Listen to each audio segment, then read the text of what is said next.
Selamat pagi Bapak Ibu, saudara-saudari sekalian.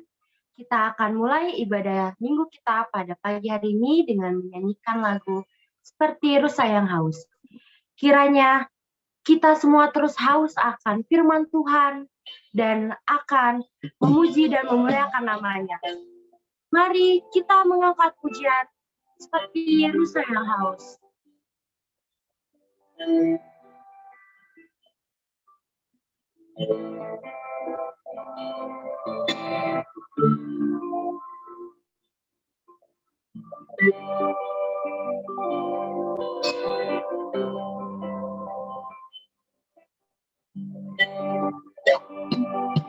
Seperti rusa yang haus, rindu aliran sungai-Mu.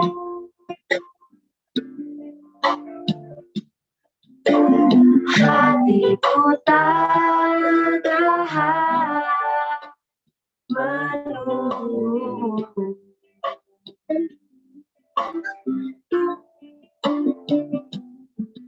Bagai tanah gersang menanti datangnya hujan.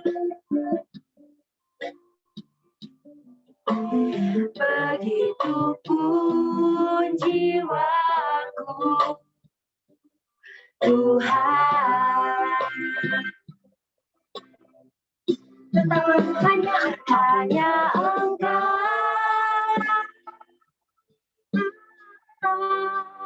pribadi yang mengenal hatiku. Tiada yang tersembunyi bagimu. Seluruh isi hatiku Kau tahu, dan bawaku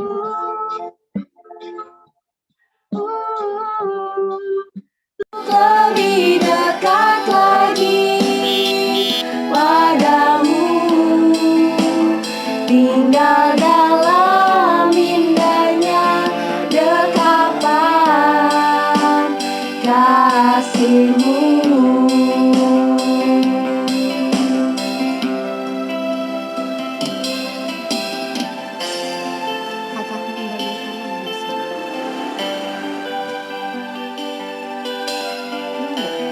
Mari kita katakan kembali, bagai tanah bersama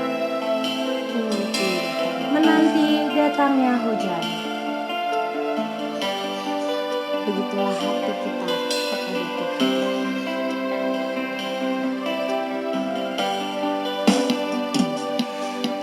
Bagai tanah gersang menanti datangnya hujan.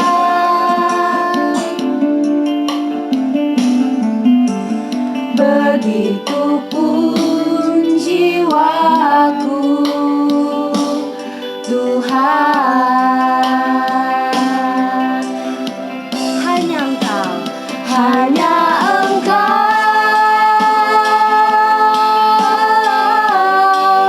pribadi yang mengenal hatiku. Tiada yang tersembunyi bagimu. Seluruh isi hatiku Kau tahu, dan bawaku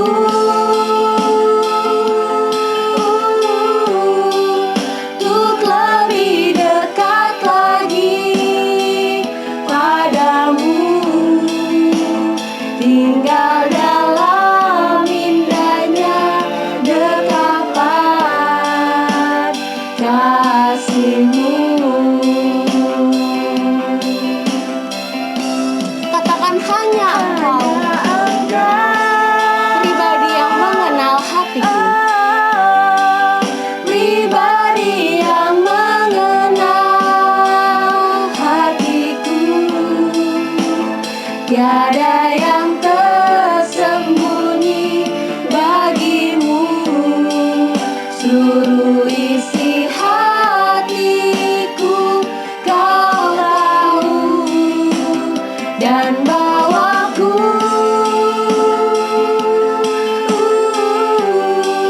untuk lebih dekat lagi padamu, tinggal dalam indahnya dekapan kasih-Mu, tinggal dalam indahnya dekapan, tinggal dalam indahnya dekapan kasih-Mu. Khotum dan salam akan dipimpin oleh Pendeta David SS.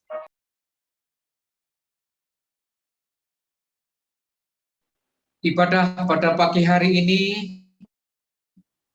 kita mulai dengan pengakuan bahwa pertolongan kita adalah di dalam nama Sang Pencipta langit bumi dan segalanya. Turunlah dan sejahtera di dalam nama Allah Bapa, Putra, dan Roh Kudus. Amin. Mulia bagi Bapa.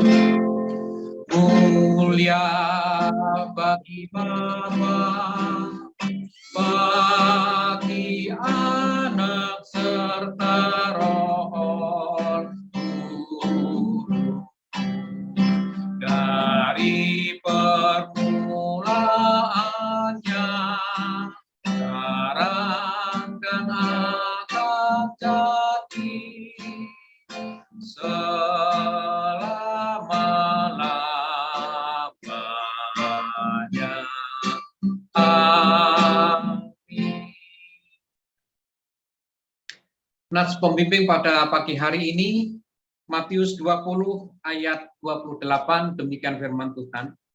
Sama seperti anak manusia datang bukan untuk dilayani, melainkan untuk melayani dan untuk memberikan nyawanya menjadi tebusan bagi banyak orang. Amin. Amin. Amin. Amin.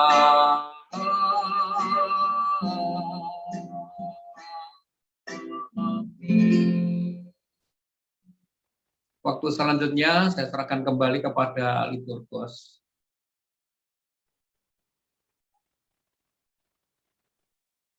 Terima kasih Pendeta David SS. Selanjutnya, Warta Jemaat akan dibacakan oleh Saudari Aurelia. Dipersilakan kepada Saudari Aurel. Selamat pagi Bapak, Ibu, Saudara, dan Saudari sekalian. Hari ini saya akan membacakan Warta Jemaat pada minggu ini. Selamat ulang tahun. Pada tanggal 11 April 2021, kepada Saudari Devita Shweni Dolok Saribu, tanggal 12 April Bapak William Ben Susanto, 16 April Saudara Suryawan, 17 April Ibu Rahel Analisti Jawati, dan Ananda Ameli Eleanor Gunawan. Warta Komisi Anak diberitahukan kepada seluruh orang tua bahwa kebaktian Komisi Anak hari ini diadakan pada pukul 10 WIB melalui Zoom.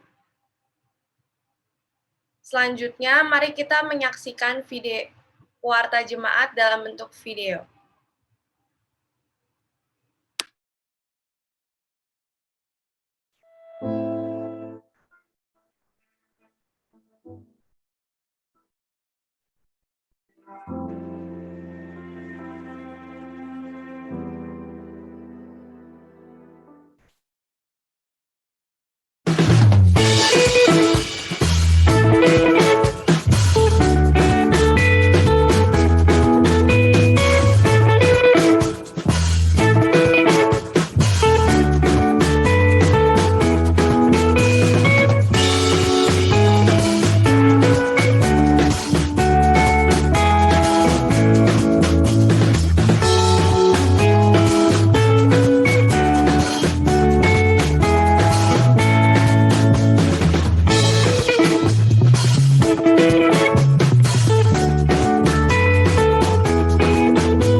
Waktu selanjutnya saya kembalikan kepada Saudari Karin. Terima kasih Saudari Aurelia yang sudah membacakan warta jemaat pada hari ini. Kita akan masuk ke dalam doa syafaat yang akan disampaikan oleh Saudara Daniel Kurniadi. Kiranya kita yakin bahwa Tuhan yang terus berkuasa dalam kehidupan kita. Mari sama-sama kita menyanyikan lagu Doa Mengubah Segala Sesuatu. Saat keadaan sekelilingku ada di luar kemampuanku, berdiam diri mencarimu. Doa mengubah segala sesuatu.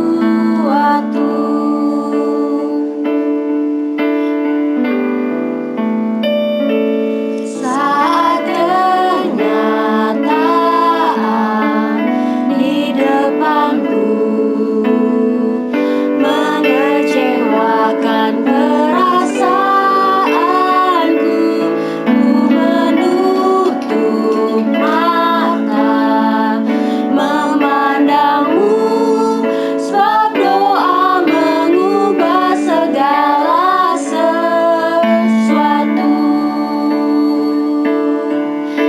Doa orang benar bila didoakan dengan yakin besar kuasanya, dan tiap doa yang lahir dari iman berkuasa menyelamatkan. Seperti mata air di tanganmu, mengalir kemanapun kau mau. Ada yang mustahil di matamu. Doa mengubah segala sesuatu.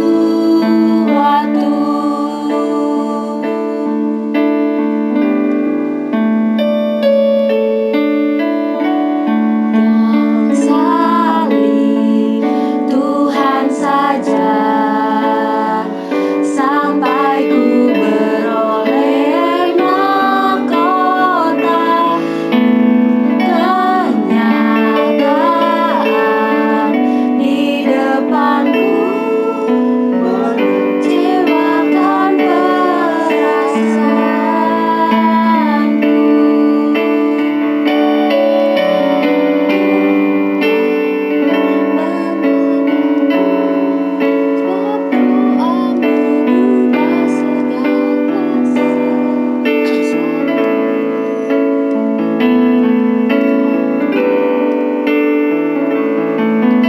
Bila didoakan dengan yakin besar kuasanya,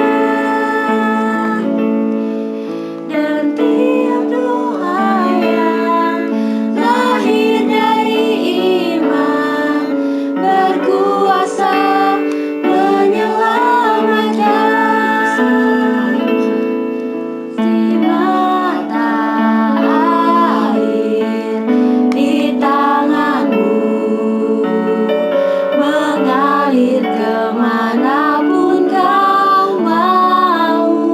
Kuda yang mustahil di matamu. Doa mengubah segala sesuatu.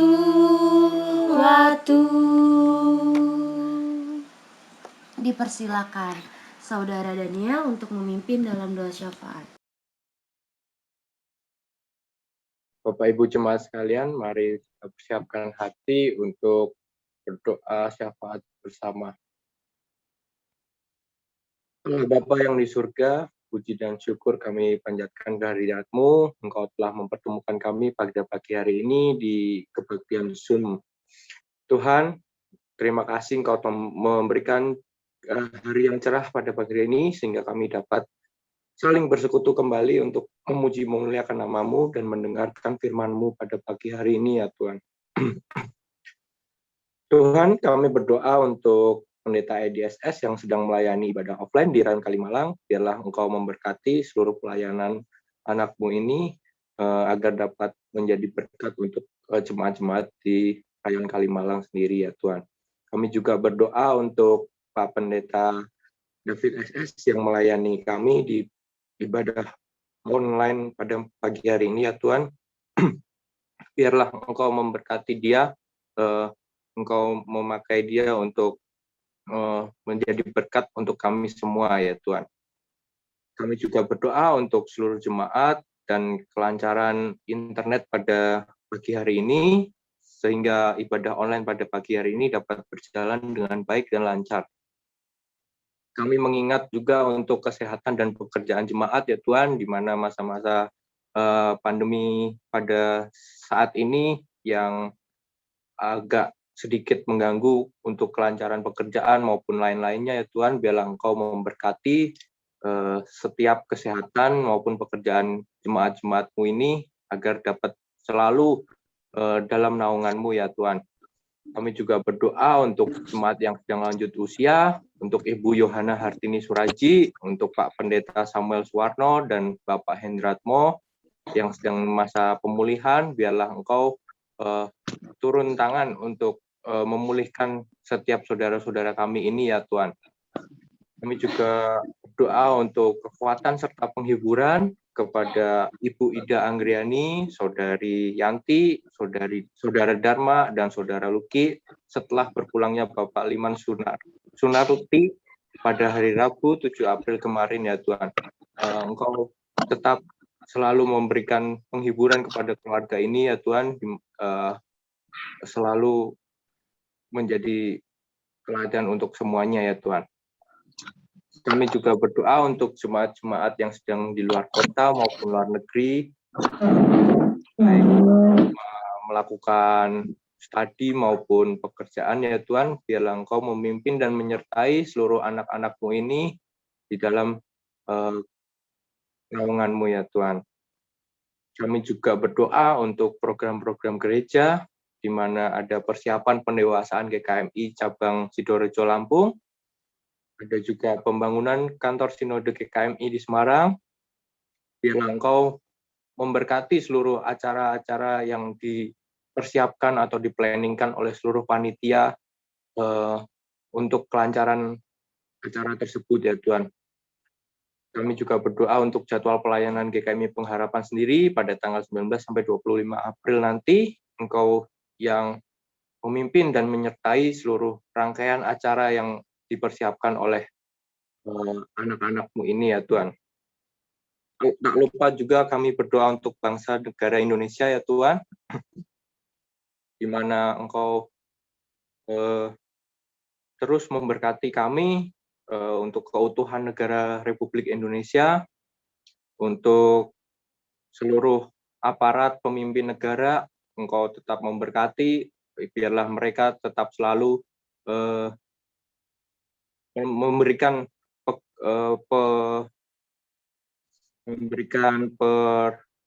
perlindungan untuk bangsa ini ya Tuhan. Kami juga berdoa untuk vaksinasi COVID, di mana sudah dimulainya vaksinasi tersebut. Biarlah Engkau memimpin dan menyertai seluruh aparat-aparat yang berwenang maupun seluruh warga yang akan mendapatkan vaksinasi tersebut. Biarlah semua dapat tersalurkan dengan segera dan baik dan lancar ya Tuhan. Kami juga berdoa untuk seluruh negara di dunia ini, pimpin dan sertai dalam masa-masa sulit ini. Engkau tetap membungkus dalam kuasa darah-Mu ya Tuhan. Tuhan, terima kasih. Kami berdoa, doa syafaat ini sudah kami sampaikan. Kami tutup dengan doa Bapa kami. Bapa kami yang ada di surga, dimuliakanlah nama-Mu, datanglah kerajaan-Mu, jadilah kehendak-Mu di bumi seperti di surga. Berikanlah kami pada hari ini makanan kami yang secukupnya, dan ampunilah kami akan kesalahan kami, seperti kami juga mengampuni orang yang bersalah kepada kami. Dan janganlah membawa kami dalam pencobaan, tetapi lepaskanlah kami daripada yang jahat, karena Engkaulah yang mempunyai kerajaan dan kuasa dan kemuliaan sampai selama-lamanya. Amin. Saya serahkan kembali kepada Saudari Karin. Terima kasih Saudara Daniel yang sudah memimpin dalam doa syafaat. Kita akan masuk ke dalam pemberitaan firman Tuhan yang akan dipimpin oleh Pendeta David SS dan doa persiapan dan pembacaan Alkitab yang akan dipimpin oleh Saudari Irma Meliani. Kiranya kita terus yakin bahwa firman Tuhan terus memberi kita kemenangan, kekuatan, dan keyakinan. Karena bagi Tuhan tidak ada yang mustahil. Mari sama-sama kita mengangkat pujian bagi Tuhan tidak ada yang mustahil.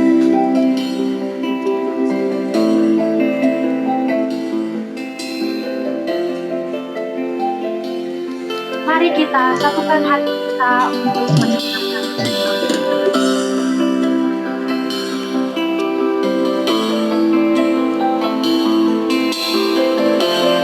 Katakan, ku yakin saat kau berfirman.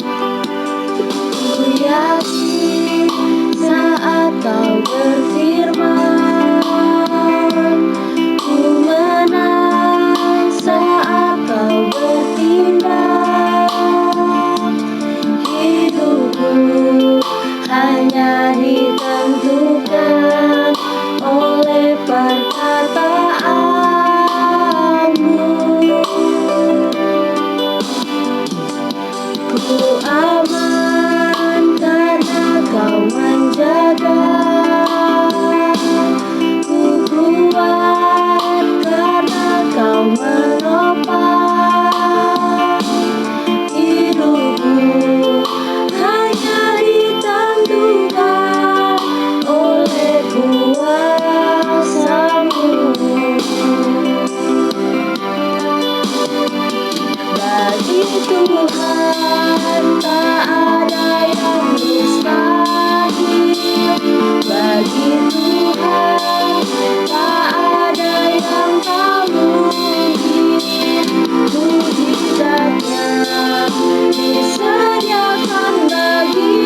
Dipersilakan kepada Saudari Irma Meliani untuk memimpin dalam doa firman dan pembacaan Alkitab.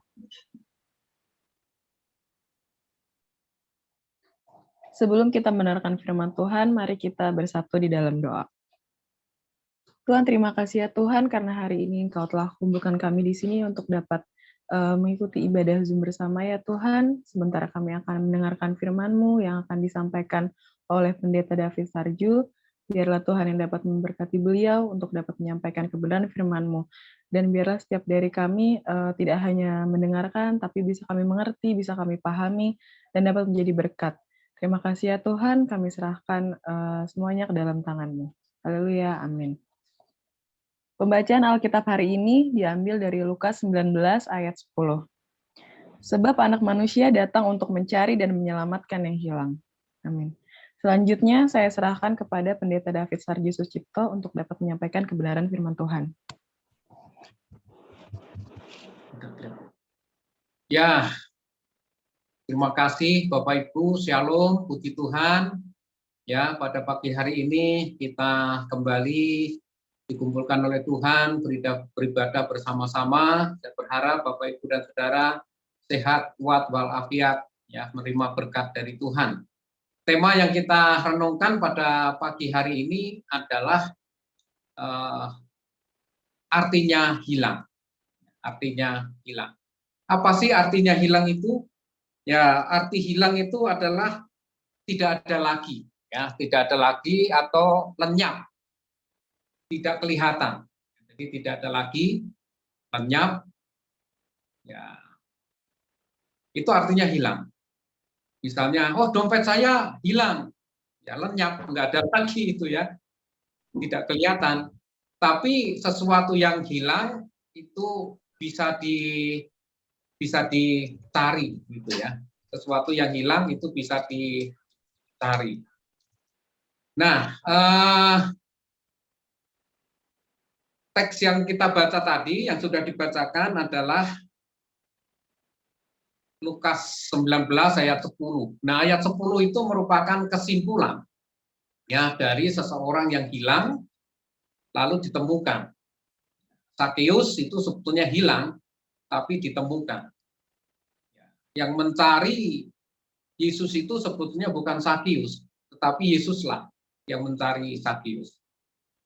Nah, Bapak Ibu yang dikasih Tuhan Yesus Kristus, pada tahun 1872 di Amerika itu ada seorang yang bernama Rockefeller.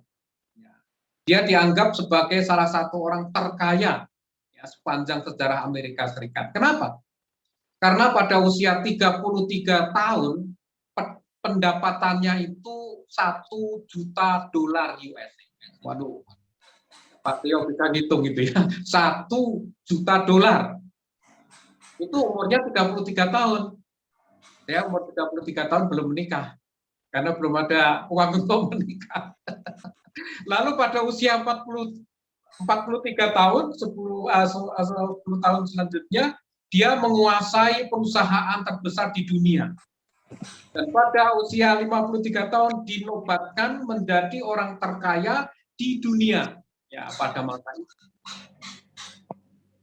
Rockefeller mempunyai kekayaan lebih dari $1 miliar. Saya nggak bisa hitung, nggak bisa bayangkan, nggak usah lah itu ya, pasti banyak sekali. Nah, Bapak Ibu dan Saudara yang dikasih Tuhan, banyak orang berpikir kehidupan Rockefeller itu penuh dengan sukacita.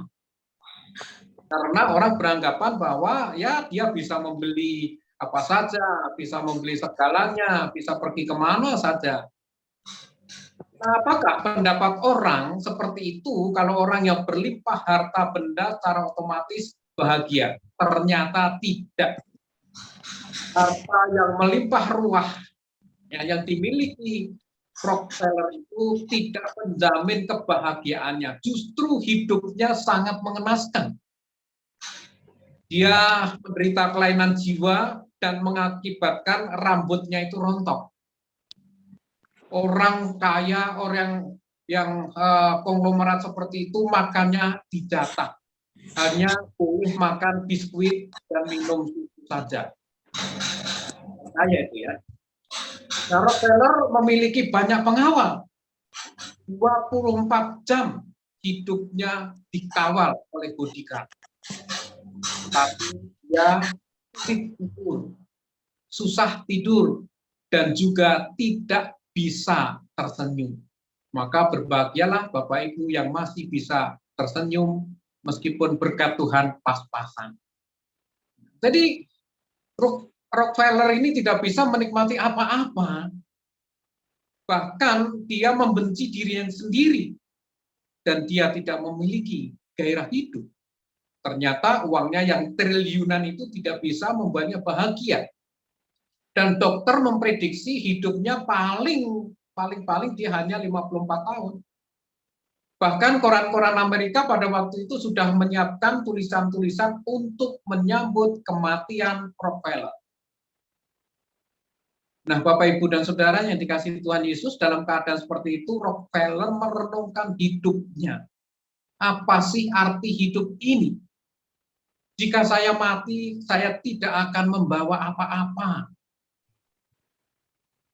Nah, mukjizat terjadi di dalam dirinya ketika dia bertobat dan mengakui segala dosanya. Dia percaya sungguh-sungguh kepada Tuhan Yesus, membuka hatinya, mempersilahkan Tuhan Yesus memimpin dalam hidupnya. Dan sejak saat itu, hidupnya mulai berubah. Kesehatannya mulai pulih kembali. Dan setelah dia bertobat, dia bertemu secara pribadi dengan Tuhan, lalu dia banyak membantu gereja dan membantu orang-orang miskin. Dia juga mendirikan yayasannya bernama Rockefeller Foundation. Dan dia juga banyak menyumbang dana di bidang ilmu pengetahuan dan menghasilkan penemuan penisilin. Itulah Rockefeller. Setelah bertobat, dia bisa menikmati hidupnya. Prediksi dokter yang hanya sampai hidupnya 54 tahun ternyata salah. Rockefeller menjalani hidupnya sampai 89 tahun. Luar biasa. Nah, apa yang dialami oleh Rockefeller itu mirip dengan kisah Sakius. Sakius itu artinya suci. Arti namanya suci, tetapi kehidupannya tidak suci. Kehidupannya banyak berbuat dosa karena dia sebagai penarik pajak. Dan ketika menarik pajak itu melebihi nilai yang ditetapkan oleh pemerintah. Jadi Sakius itu adalah orang tergolong kaya. Jabatannya mentereng ya, sebagai kepala pemungut cukai. Jadi Sakius itu mengepalai beberapa kantor pajak di Yeriko.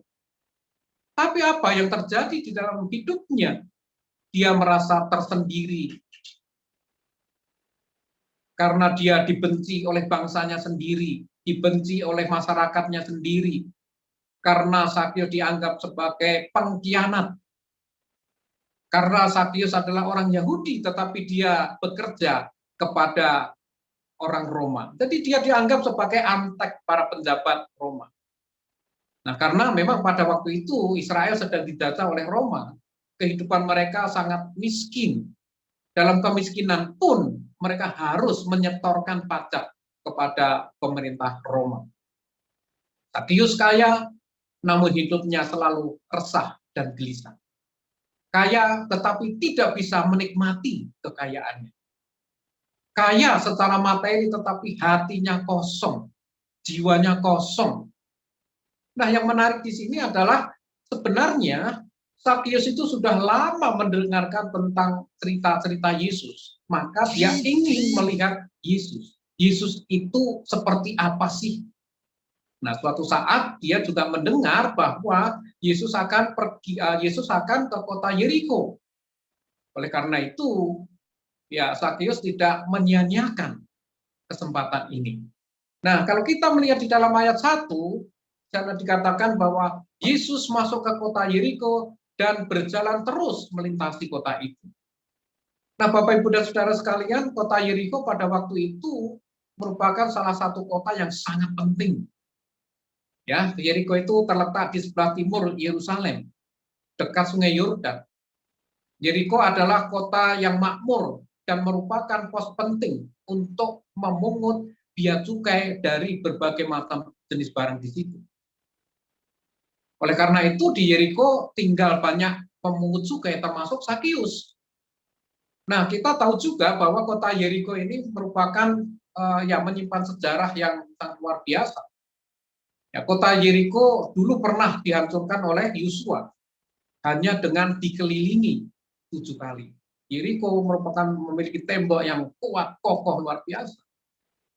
Di kota ini pula, di Yeriko, Tuhan Yesus pernah menyembuhkan orang buta namanya Bartimius.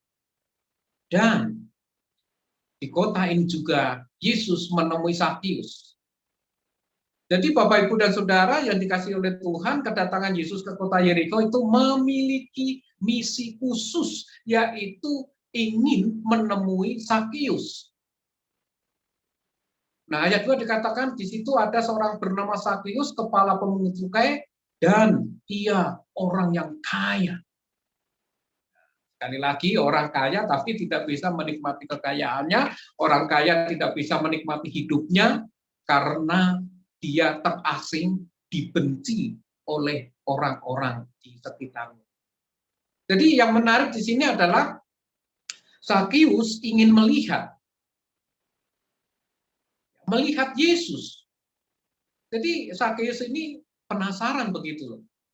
Ya, kita lihat ayat 3 di sana dikatakan ia berusaha untuk melihat Yesus. Melihat orang apakah Yesus itu, tetapi dia tidak berhasil karena orang banyak sebab badannya pendek. Bapak Ibu perhatikan kata melihat. Nah, di dalam bahasa aslinya sangat menarik. Kata melihat itu dalam bahasa aslinya, bahasa Yunani, digunakan kata seteo. Ya, seteo. Maaf, bukan Pak Teo ya. Pakai Z ya. Seteo. Artinya, seteo itu artinya menyelidiki atau mencari tahu. Jadi, sebelum Sakius memanjat pohon untuk melihat Yesus, jauh-jauh hari sebelumnya Sakius sudah menyelidiki atau mencari tahu tentang Yesus. Siapakah Yesus itu? Tetapi dia tidak pernah bertemu. Hanya kata orang, hanya cerita-cerita orang. Itu yang didengar oleh telinga Sakius. Dia sudah banyak mendengarkan bagaimana Yesus menyembuhkan berbagai macam penyakit, bagaimana Yesus itu mengadakan banyak mukjizat. Jadi sudah sering mendengarkan cerita tentang Yesus yang hebat luar biasa itu. Tapi belum pernah melihat wajahnya. Waktu itu belum ada televisi. Ya, jadi ketika Yesus melayani, mengadakan mukjizat, menyembuhkan orang sakit, nggak ditayangkan ya di dalam televisi. Sakius tahu tentang Yesus, tetapi dia tidak mengenal. Dia hanya mendengar saja. Nah, Yesus seperti apa? Jadi dalam pikiran Sakius itu ya cuma ingin melihat saja, nggak ada yang lain. Nggak ada lah, pokoknya ingin melihat Yesus itu kayak apa sih. Boro-boro ngajak makan bersama. Dalam pikirannya tidak mungkin, karena orang saja di sekitarnya membenci dia. Jadi Sakius tahu diri, gitu ya. Nah, Sakius nggak berharap apa-apalah, gitu ya. Hanya ingin melihat, sudah cukup puaslah hatinya. Nah, tetapi ada dua hal yang menjadi penghalang dalam dirinya yang harus diterobos untuk melihat Yesus itu. Pertama, banyak orang yang berbondong-bondong mengikuti Yesus. Lalu yang kedua, terhalang oleh keterbatasan fisiknya karena fisiknya pendek. Nah, itu ya dua hal. Orang banyak dan fisiknya pendek. Tapi jangan ditafsirkan fisiknya pendek itu orang cebol, ya seperti ucok baba, orangnya pendek, kecil, bukan itu. Postur tubuhnya lebih pendek dibanding orang-orang sejaman itu. Gitu ya. Saya rasa saya ya Pak David dengan Sakius berarti badannya lebih tinggi Sakius karena orang Yahudi. Hanya ukurannya lebih pendek dibanding orang pada zaman itu. Jadi bukan orang cebol ya, bukan ucok baba, bukan. Nah, lalu Sakius lari, inilah upaya yang sangat luar biasa. Lari memanjat pohon. Bapak Ibu bisa bayangkan ya, ini bos loh, ini pemungut cukai loh. Kok kayak anak-anak sih? panjat pohon emang kurang kerjaan, tapi luar biasa keingintahuannya tentang Yesus itu. Nah, ayat 4 dijelaskan, maka berlarilah ia mendahului orang banyak, lalu memanjat pohon ara untuk melihat. Sekali lagi dikatakan untuk melihat. Artinya ingin mengetahui, ingin menyelidiki Yesus. Gitu ya. Nah, ketika lewat di situ. Jadi ini suatu upaya, suatu kerinduan, usaha yang sangat luar biasa, orang yang ingin bertemu dengan Yesus. Hari mendahului orang lain. Lalu yang menarik Bapak Ibu, ketika Yesus sampai di bawah pohon, ya, ayat 5 dikatakan, ketika Yesus sampai ke tempat itu, ia melihat. Kata melihat, ini juga seteo. Ya, Yesus melihat ke atas. Sebetulnya Yesus sudah mencari, Yesus sudah menyelidiki tentang Sakius. Maka ketika Yesus melihat ke atas, Tuhan langsung bicara, Sakius segera turun. Sebab hari ini aku harus menumpang di rumahmu. Wow. Ya, dari ayat ini kita bisa tahu bahwa sebenarnya Yesus yang mencari, Yesus yang melihat Sakius, Yesus mencari Sakius yang hilang untuk diselamatkan. Kita bayangkan, selama ini banyak orang yang membencinya, orang memandang sebelah mata tentang Sakius, tetapi hidupnya yang terasing itu tidak dipandang orang, boro-boro orang menginjak pelatarannya, nggak ada. Tetapi ketika Yesus menemui Sakius, ada sesuatu yang luar biasa. Dan Sakius tentu tidak menduga sebelumnya. Sakius, ya, Tuhan nggak bilang begini, Bapak. Sakius, kamu pemungut cukai, kamu lintah darat, kamu pencuri, kamu penipu, kamu pemeras rakyat kecil, turun sekarang. Aku akan menghakimi kamu. Tidak seperti itu. Kembalikanlah uang rakyat yang sudah kau peras itu. Kalau tidak bertobat, kamu saya hukum, kamu masuk neraka. Wow, itulah pandangan orang-orang di sekitar pada waktu itu yang menghakimi Sakius. Tetapi Yesus bilang, segeralah turun, sebab hari ini aku harus, tidak boleh ditawar ini ya, menumpang di rumah. Jadi Tuhan Yesus tidak menghakimi, tetapi Yesus memberikan grace. Yesus memberikan anugerah. Tuhan Yesus memberikan kasih karunia kepada seorang pemungut cukai yang dibenci, yang dianggap dosa, yaitu Sakius. Jadi inilah yang tidak pernah dipikirkan oleh Sakius. Oleh karena itu betapa hatinya bersukacita. Ternyata masih ada orang yang mempedulikan dirinya. Ya. Ternyata masih ada orang yang ramah mau menyapa dirinya. Bahkan ada orang yang mau makan bersama seisi rumahnya. Yesus. Nah, jadi kita tahu Bapak Ibu dan Saudara sekalian, yang punya inisiatif untuk mencari, untuk melihat, sebenarnya bukan Sakius, tetapi Tuhan Yesus. Jadi yang punya inisiatif, yang ingin mencari orang hilang itu adalah Yesus. Sakius sudah hilang, Sakius sudah terasing, tetapi dicari oleh Yesus. Nah, apa yang Tuhan lakukan kepada Sakius itu semata-mata hanya karena anugerah. Dan yang menarik di sini, perhatikan Bapak Ibu dan Saudara sekalian yang dikasih Tuhan, perjumpaan Sakius dengan Tuhan Yesus secara pribadi, saya ulangi lagi, perjumpaan Sakius dengan Tuhan Yesus secara pribadi mengubah segalanya. Jadi setelah Sakius berjumpa secara pribadi dengan Tuhan Yesus, pola hidupnya, pola pikirnya berubah, tidak seperti itu lagi. Ada respon yang positif. Secara spontan Sakius berkata, itu spontan itu ayat 8. Kita perhatikan ayat 8. Tetapi Sakius berdiri dan berkata kepada Tuhan, Tuhan, setengah dari milikku akan kuberikan kepada orang miskin. Dan sekiranya ada sesuatu yang kuperas dari seseorang, akan kukembalikan 4 kali lipat. Wow, ini sangat luar biasa, pertobatan yang sangat luar biasa. Sakyus mengalami sukacita karena mendapatkan anugerah keselamatan dari Tuhan, karena Sakyus disapa oleh Tuhan. Nah, apakah Sakyus hanya berhenti sukacita? Menikmati keselamatan? Tidak. Terjadi transformasi dalam hidupnya. Terjadi perubahan dalam hidupnya, dan sebagai luapan sukacitanya maka ada tindakan dari Sakyus. Apa tindakannya? Setengah dari milikku akan kuberikan pada orang miskin. Ini tindakan yang nyata.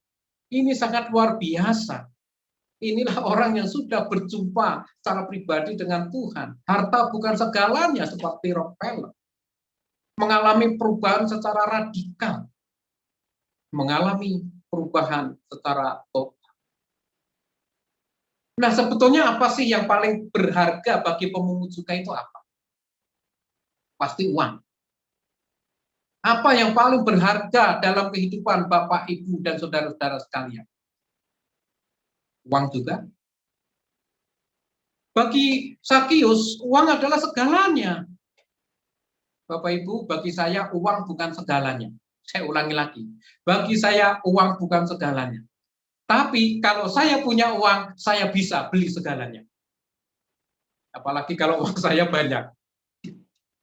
Ya, seperti Rockefeller. Nah, siapa orang terkaya di Indonesia? Siapa orang terkaya di GKMI Pengharapan Kelapa Gading? Angkat tangan, nggak kelihatan saya. Nggak ada yang berani angkat tangan ya, nanti harus seperti Sakyus gitu ya. Nah, Budi Hartono itu saya kemarin melihat itu ya, ditayangkan di televisi itu 5 orang terkaya di Indonesia itu, dan Budi Hartono itu Bos Jarum tercatat sebagai orang terkaya di Indonesia tahun 2020. Kekayaannya 20,5 miliar US dollar ya. Saya nggak bisa menghitung itu, banyak sekali. Ya, kalau saya hitung, saya pun nggak dapat perpuluhannya kan, nggak perlulah saya hitung. Tapi menurut saya, ya kalau 20,5 miliar itu banyak sekali. Dan selanjutnya adiknya, namanya Michael Hartono, ini orang Kristen kali ya, karena Michael gitu ya, Michael gitu ya, memiliki kekayaan 19,7 miliar. Gitu ya. Wah, Karin ini terpesona kayaknya, uangnya begitu banyak. Karin juga pengen jadi orang kaya ya. Gitu. Nah, Bapak, Ibu, dan saudara sekalian, sebagai bukti pertobatannya, Sakyus rela membagikan hartanya bagi orang miskin. Memberi ini merupakan pengalaman yang baru bagi Sakyus. Kenapa? Karena sebelumnya ia hanya tertarik untuk mengambil, tertarik untuk memeras orang, tertarik hanya mengumpulkan harta demi kepuasan hidupnya. Tetapi setelah berjumpa secara pribadi dengan Tuhan Yesus, 180 derajat berubah. Setengah dari milikku akan kuberikan kepada orang miskin. Apabila ada orang yang kuperas, akan kukembalikan 4 kali lipat. Bapak, Ibu, yang dikasih Tuhan, bagi orang Yahudi, kalau memberi kepada orang 10% itu sudah baik. Memberi 10% kepada Allah sudah baik. Kalau 20% sangat baik. Tetapi Sakyus memberikan berapa? 50% berarti itu sangat baik. 50. Dulu dia memperhalakan duit. Dulu dia memperhalakan materi. Takut kekurangan, takut miskin, takut masa depan. Tapi sekarang setelah dia menerima keselamatan dan setelah hidup di dalam Tuhan, berani berbagi, berani memberi kepada orang yang miskin. Aku mau berbagi pada orang lain. Nah, itulah tanda pertobatan sejati. Dan seandainya ada orang yang diperas, dia akan mengembalikan 4 kali lipat. Dan bagi orang Yahudi, gitu ya. Kalau merugikan orang lain itu juga ada aturannya. Ya, kalau misalnya menghilangkan satu domba, kembalikan satu doang. Tapi kalau sampai 4 kali lipat itu juga paling tinggi. Jadi bagi orang Yahudi itu semua ada aturannya, memberi ada aturannya, mengampuni pun ada aturannya. Kalau orang Yahudi mengampuni 7 kali sudah sempurna. Karena diikat oleh hukum Taurat. Semuanya ada aturannya. Nah, inilah respon dari Sakius setelah dia mengalami transformasi, setelah dia mengalami perubahan hidup.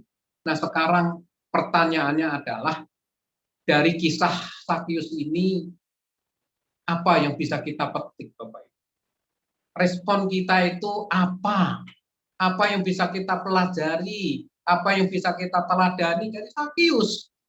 Apakah setelah Bapak, Ibu, dan saudara-saudara diselamatkan Tuhan, lalu hanya menikmati keselamatan? Oh, saya sudah diselamatkan oleh Tuhan, maka saya harus berhenti berbuat dosa. Itu belum cukup. Itu baru separuh jalan. Oh, kalau dulu saya aktif berbuat dosa, tetapi sekarang setelah menerima Tuhan Yesus, setelah percaya pada Tuhan Yesus, saya akan pasif. Tidak akan berbuat dosa. Itu baru separuh jalan. Kita belajar dari Sakius. Belajar untuk memberi. Belajar untuk memberi. Ada orang Kristen yang berkata begini, boro-boro memberi, bisa makan setiap hari saja sudah cukup, sudah bersyukur. Itu imannya dibatasi, Bapak Ibu. Iman boro-boro.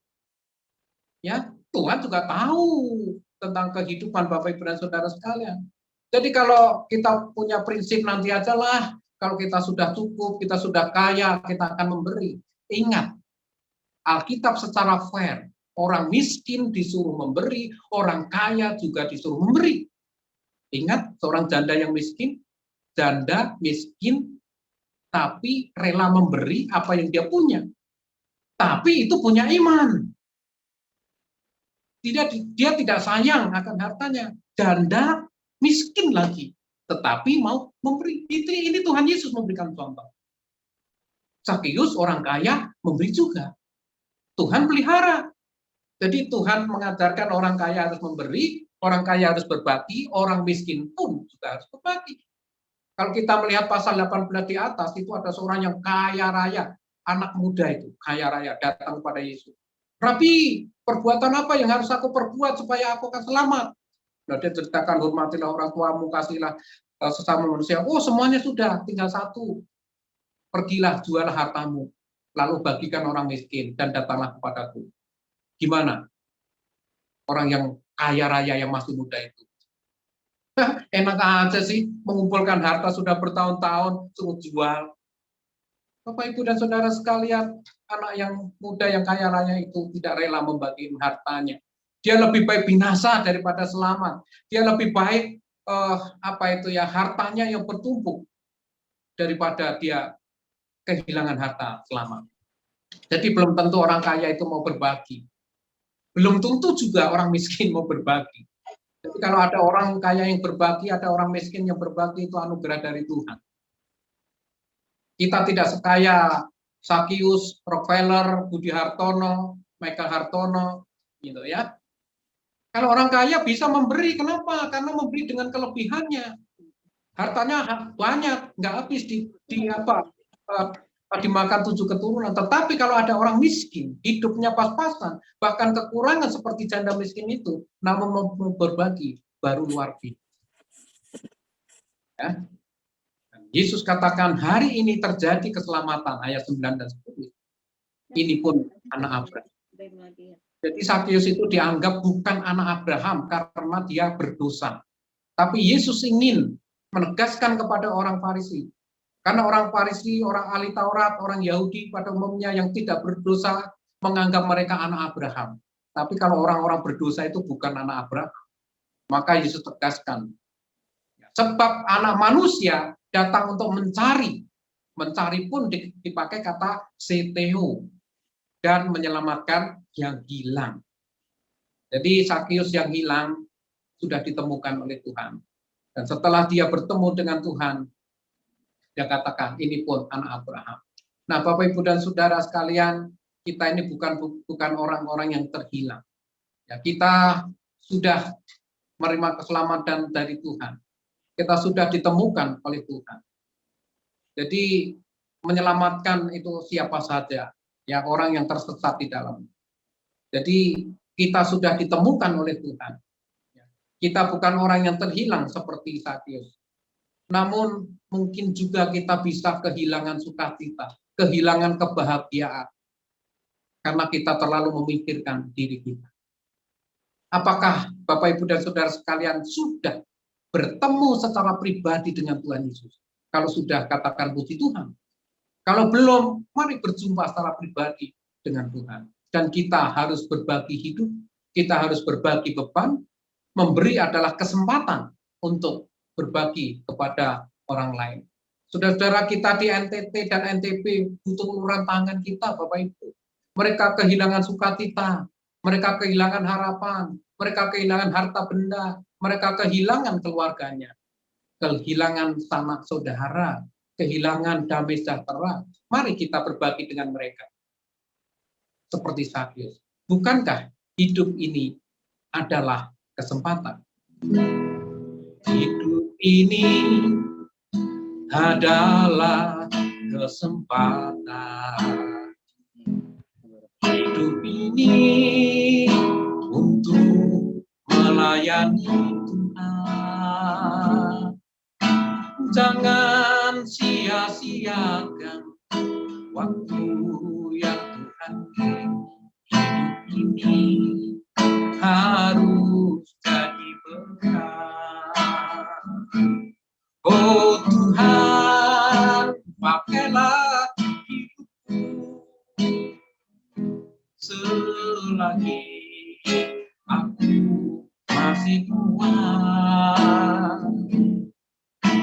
Bila saatnya nanti ku tak berdaya lagi, hidup ini sudah jadi berkah. Ayo kita nyanyi bersama-sama, hidup ini adalah kesempatan. Hidup ini adalah kesempatan. Hidup ini untuk melayani Tuhan. jangan sia-siakan yang Tuhan beri. Hidup ini harus jadi berkah. jadi berkah. Oh Tuhan, pakailah hidupku selagi aku masih kuat.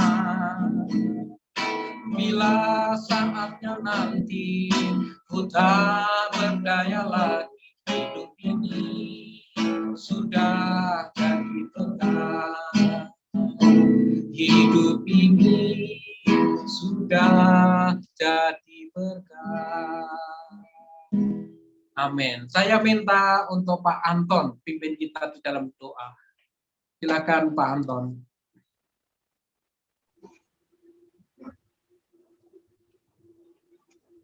Bapak, Ibu, mari kita berdoa.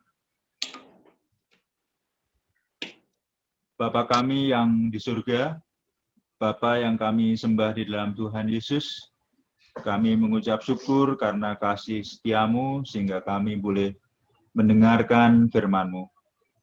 Kami mengucap syukur karena Tuhan memberkati kehidupan kami. Kami mengucap syukur atas firman yang telah Tuhan sampaikan melalui pendeta David Sarju. Biarlah Tuhan berkati kehidupan dan pelayanannya. Kami ucap syukur karena Tuhan sudah mengingatkan kami bahwa kehidupan kami harus kami pakai untuk memuliakan Tuhan melalui kehidupan kami setiap hari. Banyak hal di luar kekuatan kami, tetapi kami percaya bahwa Tuhan senantiasa beserta kami, dimanapun kami berada, menolong kami di dalam memperhatikan setiap orang yang berada di sekitar kami, setiap orang yang harus kami layani. Dalam Tuhan Yesus kami menyerahkan kehidupan kami, baik yang di Kelapa Gading, Kalimalang, maupun juga di tempat yang lain. Di dalam Tuhan Yesus kami percaya. Amin. Amin. Terima kasih Pak Anton, Tuhan Yesus memberkati. Selanjutnya saya serahkan kembali kepada Karin. Silakan Karin.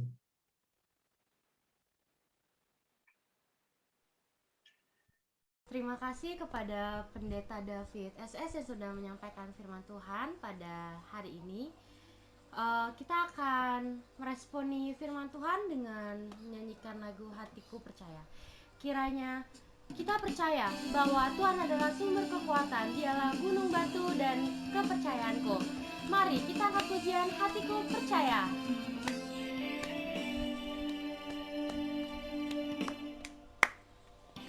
Tuhanlah kekuatan dan mazmurku, Dia gunung batu dan keselamatanku.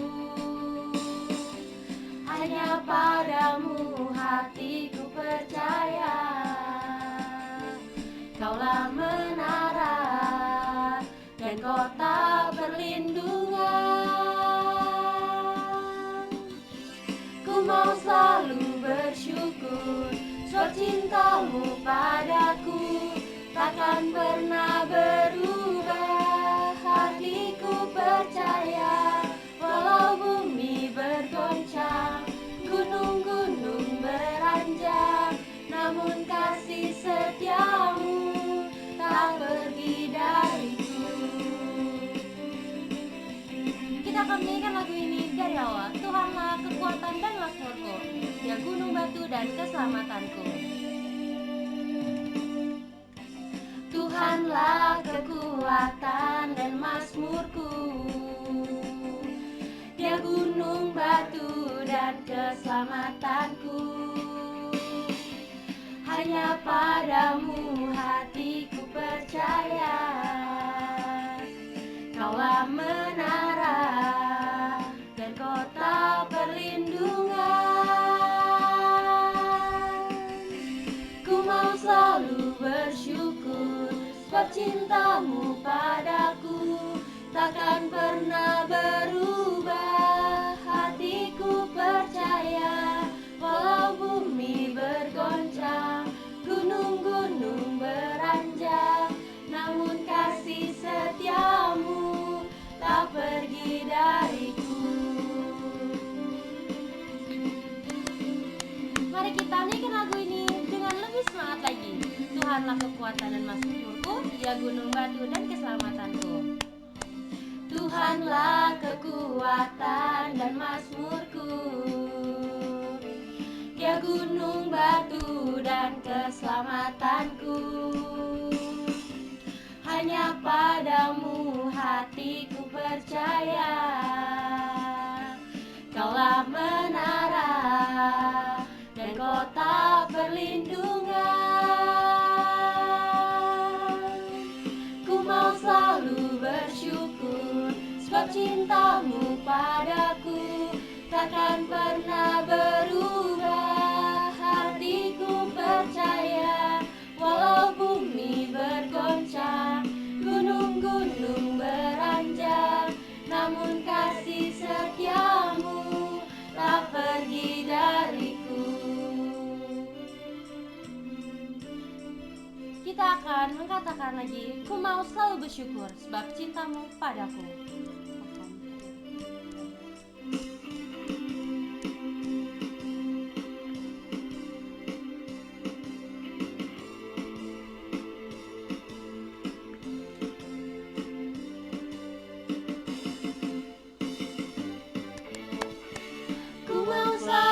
Bersyukur, sebab cintamu padaku takkan pernah berubah. Hatiku percaya, walau bumi bergoncang, gunung-gunung beranjak, namun kasih setiamu tak pergi dariku. Biarlah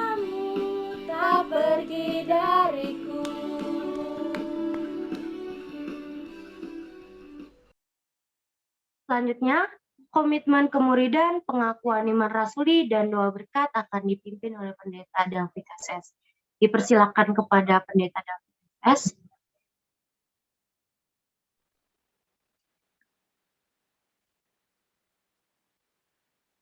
Sebagai jemaat Kristus yang ingin meneladani Kristus, marilah kita mengikrarkan komitmen kemuridan.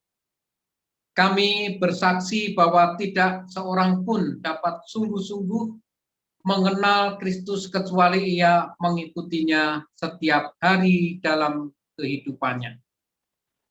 Sebagai bagian dari gereja yang am, marilah kita bersama-sama dengan gereja-gereja di sepanjang segala abad dan tempat, kita mengikrarkan pengakuan iman rasuli. Aku percaya kepada Allah, Bapa yang Maha Kuasa, Khalik langit dan bumi, dan kepada Yesus Kristus, anaknya yang tunggal Tuhan kita, yang dikandung dari Roh Kudus, lahir dari anak darah Maria, yang menderita sengsara di bawah pemerintahan Pontius Pilatus, disalibkan, mati, dan dikuburkan, turun ke dalam alam maut, pada hari yang ketiga bangkit pula dari antara orang mati, naik ke surga, duduk di sebelah kanan Allah Bapa yang Maha Kuasa, dan dari sana ia akan datang untuk menghakimi orang yang hidup dan yang mati. Aku percaya kepada Roh Kudus, gereja yang kudus dan am, persekutuan orang kudus, pengampunan dosa, kebangkitan orang mati, dan hidup yang kekal. Bapak, Ibu, saudara-saudara yang dikasihi oleh Tuhan, ibadah pada pagi hari ini sudah selesai. Mari kita mengarahkan hati kita, pikiran kita kepada Allah untuk menerima berkat-Nya. Tuhan memberkati kita dan melindungi kita. Tuhan menyinari kita dengan wajah-Nya dan memberi kita kasih karunia. Tuhan menghadapkan wajah-Nya kepada kita dan memberi kita damai sejahtera dari saat ini sampai selama-lamanya. Soli Deo Gloria. Amin. Kepada Allah dipuji semua makhluk di bumi, padanya ku beri pujian, Bapa, Anak, dan Roh Suci. Amin. Kita saat teduh sejenak.